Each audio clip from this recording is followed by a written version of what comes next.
Mga sangkay, tingnan po natin ang balitang ito na ang Ukraine daw po nagawa ng magkampo sa loob po mismo ng Russia. Bah, matindi ito.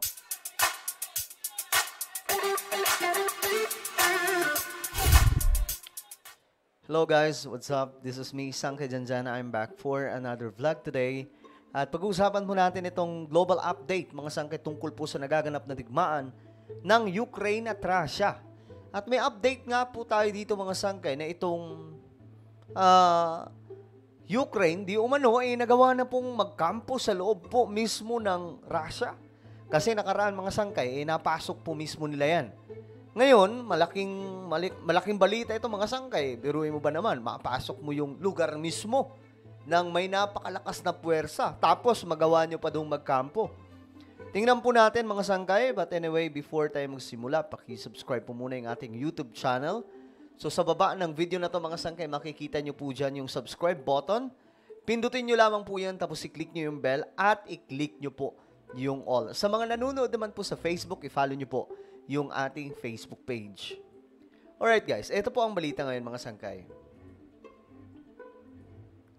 Alamin po natin kasi very interesting na mapasok ng Ukraine ang Russia. Pero mas interesting, mga sangkay, yung magawa nyong makapagkampo mismo, makagawa kayo ng base militar sa loob ng mismong lugar ng kaaway nyo na alam naman po natin ang Russia, napakalakas po niyan. Magandang hapon, Klein. Ano ba yung ibig sabihin ni President Zelensky sa buffer zone? Yan gusto natin malaman yan. Gumagawa ng maganda opensiba ang Ukraine military sa Kursk region para mapalakas ang kanilang presensya sa lugar. Nagbigay-pugay din si Zelensky sa kanyang mga sundalo sa pagdakip sa mga tropa ng Russia. Okay. So, may mga tropa ng Russia, mga sangkay, na nasa kote nitong Ukraine. Isa sa reason nila dyan, para pamalit daw po sa mga hawak gayon din po ng Russian forces na mga Ukrainian. Yan po yung isa sa reason nila. Maganda umano ito para mayroon silang bala para makipagpalit sa mga nabihag ng Russia. Ayun na nga po, mga sangkay, no? Yan po yung purpose kung bakit po hinawakan po nila itong ilan sa mga, o marami sa mga sundalo ng Russia na agad po sumuko sa kanila. Pero guys, hindi ko alam kung sino nga ba talaga ang nagsasabi ng totoo. Kasi pagdating po sa Russian news, iba din po yung kanilang sinasabi doon. Sinasabi po nila na natatalo na po yung Ukraine at malapit na pong umalis din dyan sa kinalalagyan nila. Itong Kursk region na napasok po nitong Ukraine sa loob mismo ng Russia. Ayon sa Pangulo ng Ukraine, pangunahing kailangan nilang gawin ay mapigilan ang war potential ng Russia at makagawa ng maximum counter-offensive actions. Determinado ang Ukraine na mapigilan ng Russia na sakupin uli ang nabawi nitong lupa sa nakalipas sa 2 linggo. Grabe, no? Na nasa 400 square miles o 1,036 square kilometers ayon sa Air Force Commander Mykola Oleshuk na Ukraine. Okay.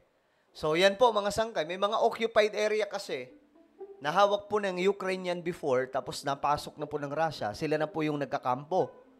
O talagang may militar na po doon yung mga taga-Russia. Kaya nga lang, sa pagkakataong ito, may ginagawa po silang opensiba na nahihirapan ngayon mismo itong sila Putin. Ang last option dyan, mga sangkay, ganito lang naman yan Kung talagang matatalo ang Russia, no? Kung talagang matatalo yung Russia ng Ukraine, mayroon pa silang pinakamatinding bala dyan. Yun yung nuclear. Kaya nga lang, na yun Yun na po yung last option. Hindi po kasi talaga ginagamit yan ng biglaan, mga sangkay, ng walang emergency. Kumbaga, yan po yung emergency exit nila. Pero, syempre, hindi pa yan gagamitin ngayon. Maliban na lang kung gagalaw mismo yung militar nitong Europe, yung West, yung NATO. Kapag gumalaw na po yung Amerika, Canada, mga taga-UK at iba pang mga bansa na sakop po ng NATO forces, yan na po, mga sangkay, malaking gulo po yan. Pero ito, talagang nakakagulat no? gumagawa na po sila ng kampo sa loob ng Russia. Isang tulay ang nasira para sa layuning pahinain ang combat operations ng Russia. Pati tulay ng Russia tinira na rin po nitong Ukraine para lang humina yung kanilang depensa. Hindi naman makauwi ang mga residente ng Korenevo District ng Kursk Region matapos itong lumikas na sakupin ng Ukraine ang lugar. Ayan, kita nyo na nga, mga sangkay, ginagamit na nila ngayon yung word na pananakop kasi Ukraine na po ngayon ang nananakop sa Russia. Okay, tandaan po natin, Ukraine forces na po ang nananakop ngayon sa Russia pero napakamasalimuot itong na to. Panoorin nyo na lang yung mga movie, mga sangkay ng digmaan. Napakasalimuot ang ganitong klaseng sitwasyon. Mahirap po talaga yung nasa digmaan. Ang bihira. Kung manunood kayo ng mga movies, mga sangkay about sa World War I, World War II, nakakapanglumo panoorin, mga sangkay. How much more? Ito, actual po. Nandun yung Ukrainian at ayon po sa report, libo-libo na po ang sumasakabilang buhay dahil po sa digmaan na ito. Pinayuhan din ang militar ang mga tao na huwag mo nang bumalik doon para sa kanilang kaligtasan. Nasa 120,000 sibilyan ang lumikas mula sa rehiyon. Grabe. Mga yan yan po yung mga Russian. Nag-alsabalutan mga sangkay dahil po sa ginawa nitong Ukraine na pananakop. Pero ang pinagkaiba lang, ewan ko lang kasi pagdating sa Ukraine, hindi po nila ginagalaw yung mga walang kinalaman sa digmaan Itinanggi naman ng Russia na ang pagpasok ng Ukraine sa rehiyon ay hindi magiging daan para sa indirect negotiations para mapigilan ang pag-atake sa energy at power infrastructure ng bawat bansa. Ayon kay Russian Foreign Ministry spokesperson Maria Zakharova, walang puputuling negosasyon dahil wala namang nasimulan.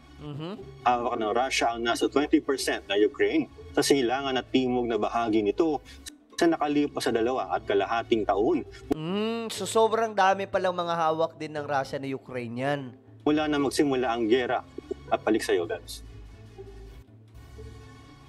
Yes, Klein, ano ba yung naging sagot ng Russia sa pagsakop na ito ng Ukraine? Nitong linggo lamang ay nagpaputok na ang Russia ng ikatlong ballistic missile attack nito. Okay. So nagagawa na po ng binsiba na rin ang Russia Sa Kyiv ngayong buwan at ngunit sinasabi ang karamihan sa mga missile na ito ay naharang ayon sa military administration ng Ukraine capital. So nagpapalipad din ng missile ang Russia pero hindi po tumatama daw. Ayon po sa report ng Ukraine. Pero pagdating sa Russia kasi iba rin yung kanilang sinasabi. Sinasabi nga po nila na marami na po mga sundalo ng Ukraine ang hawak na din po nila. At sinabi ni Serhiy Popko, ang head ng Kyiv ng military administration, sa Telegram na ang mga pag-atake na ganap sa pagitan ng 6 na araw. Ito ay nangyari bilang tugon ng Moscow sa naging successful na paglusob ng Ukraine sa Kursk region. At bagamat wala pang reported na casualties, pinanggit ni Regional Governor Ruslan Kravchenko na dalawang private houses ang nawasak at 16 na iba pa ang napinsala ng mga nahuhulog na debris sa pinakahuling pag-atake na ito. Alright, salamat, Klein. Grabe, no?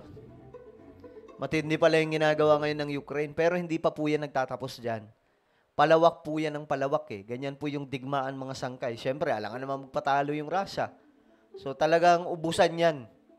Hanggang sa dulot-dulo yan. Hanggat hindi nagagawa po yung yung negotiation. Kasi, ewan ko may mga sinasabi na aayusin na, mag-uusap na, pero hanggang ngayon, wala pa rin. No? Kaya tayo mga sangkay, wag po tayo magwi-wish na dumating tayo sa punto na kagaya nila na nasa digmaan against China. Delikado ang digmaan at wala pong nananalo talaga dyan. So ano po ang inyong komento? Just comment down below. Meron po akong isang YouTube channel. Ito po ay Sangkay Dyan Daily. Dito po ako nag-upload ng mga vlogs. Hanapin niyo po ito sa YouTube. Then click the subscribe, click the bell, and click all. Ako na po ay magpapaalam. Mag-ingat po ang lahat. God bless everyone.